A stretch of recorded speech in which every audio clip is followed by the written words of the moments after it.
আসসালামু আলাইকুম।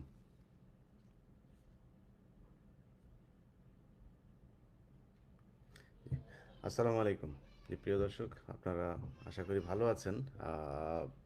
যেই বিষয়টা আপনারা শিরোনামে দেখছেন, আমরা আজকে যেটা নিয়ে কথা বলবো সেটা হচ্ছে যে হাতির হত্যাকাণ্ড নিয়ে আ আমরা সরকারের বেশ কিছু নাটক লক্ষ্য করেছি গেল ২-৩ দিন ধরে।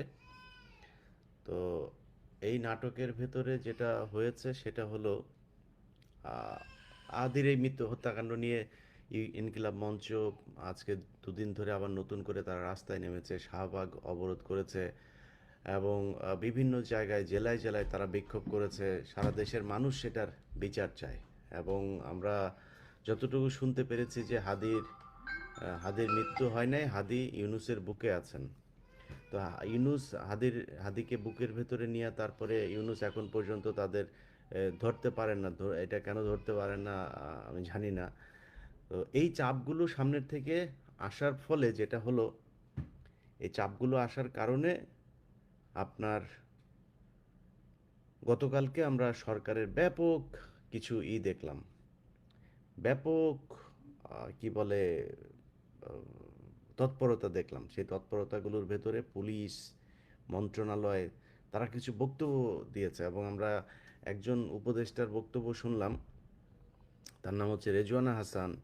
রেজওয়ানা হাসান তার বক্তব্যে বলেছেন যে আ তারা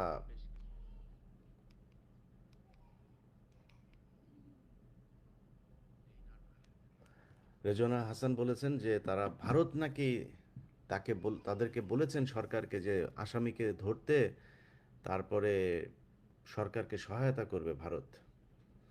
মানে ভারতের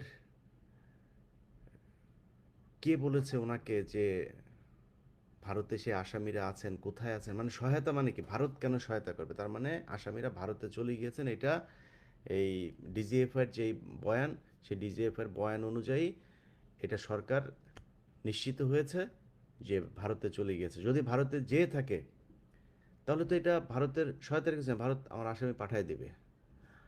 আর যদি না গিয়ে তারপরে সরকার এটা বলে থাকে, এটা নিশ্চিত না হয়ে বলে থাকে, তার মানে সে আসামি এখনো দেশের ভেতরে আছে এবং বর্তমান সরকার তাকে ধরতে চায় না। যদি মনে করেন যেও থাকে, আমরা ধরে নিলাম, তাহলে গেল কিভাবে? এই আসামিটা ঢাকা থেকে একটা এত বড় একটা ঘটনা ঘটিয়ে এই যে বাংলাদেশের বিভিন্ন জায়গা দিয়ে গিয়ে বর্ডারে গিয়েছে, বর্ডার পার হয়েছে,